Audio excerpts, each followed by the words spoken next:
നടപ്പാതയുടെ കൽഭിത്തി തകർന്നതിനെ തുടർന്ന് പായിപ്ര പഞ്ചായത്തിലെ 10-ാം വാർഡിൽ താമസിക്കുന്ന 7ഓളം കുടുംബങ്ങൾ ഭീതിയിൽ. പായിപ്ര 10-ാം വാർഡ് ആട്ടായം ഭാഗത്തെ പൂതമലയിൽ താമസിക്കുന്ന 7 വീട്ടുകാരാണ് നടപ്പാത ഇടിഞ്ഞതിനെ തുടർന്ന് ദുരിതത്തിലായിരിക്കുന്നത്.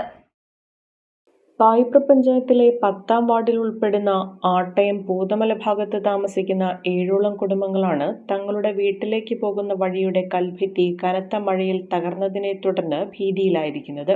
വർഷങ്ങളായി 3 അടി വീതിയിലുള്ള നടപ്പാത മാത്രമാണ് ഇവിടെ താമസിക്കുന്ന 7ഓളം കുടുംബങ്ങൾക്കുള്ളത്. കഴിഞ്ഞ ദിവസങ്ങളിൽ പെയ്ത കനത്ത മഴയെ തുടർന്നാണ് ഈ പാതയുടെ കൽഭിത്തികൾ തകർന്നിരിക്കുന്നത്. 3 സ്ഥലങ്ങളിലാണ് 100 മീറ്ററോളം നീളത്തിലുള്ള കൽഭിത്തിയുടെ കല്ലുകളും മണ്ണും താഴേക്ക് പതിച്ചിരിക്കുന്നത്. ഇതേ തുടർന്ന് ഏക സഞ്ചാരമാർഗമായ ഈ വഴിയിലൂടെ ഇപ്പോൾ സഞ്ചരിക്കുന്നത് വലിയ ഭീതിയോടെയാണെന്ന് പ്രദേശവാസികൾ പറയുന്നു. ഞങ്ങളുടെ ഈ വഴി ശരിക്കും നന്നാക്കി ഞങ്ങൾക്ക് തന്നെ. ഞങ്ങൾ എത്ര ദിവസമായി രാത്രി ഉറക്കൊഴിഞ്ഞ് ഈ കുടുംബത്തിലുള്ളവരെല്ലാവരും ഇരിക്കുന്നു. ഞങ്ങൾ 3-5 വീട്ടുകാർ എപ്പോഴാണ് ഞങ്ങളുടെ വീട് താഴത്തേക്ക് തരണമെന്ന് അറിയാൻ പാടില്ല. അത് കാരണം ഞങ്ങൾക്ക് എത്രയും പെട്ടെന്ന് റോഡ് നന്നാക്കി തന്നെ.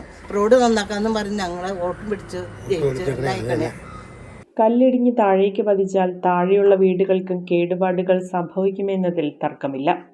ഈ നടപ്പാത ബലപ്പെടുത്തുന്നതിനും പുനർനിർമ്മിക്കുന്നതിനുമായി പഞ്ചായത്തിൽ നിന്നും ഫണ്ട് അനുവദിച്ചിട്ടുണ്ടെന്ന് പറയുന്നുണ്ടെങ്കിലും ഇതുവരെ നിർമ്മാണ പ്രവർത്തനങ്ങളൊന്നും ആരംഭിച്ചിട്ടില്ല. നിർമ്മാണ പ്രവർത്തനങ്ങൾ എത്രയും വേഗം പൂർത്തിയാക്കി പ്രദേശവാസികളുടെ ആശങ്ക അകറ്റണമെന്നാണ് നാട്ടുകാർ ആവശ്യപ്പെടുന്നത്. അഹല്യയിലെ വിദഗ്ധരായ ഡോക്ടർമാരുടെ ചികിത്സ കൊണ്ട് എനിക്ക് എന്റെ കാഴ്ചശക്തി പൂർണ്ണമായും തിരിച്ചു കിട്ടി. ഇപ്പൊ എനിക്ക് ഈസിയായി വായിക്കാം. നേത്ര സംരക്ഷണത്തിന് നമ്മുടെ Ahalya. Ahalya foundation eye hospital, കേരളത്തിൽ എല്ലായിടത്തും.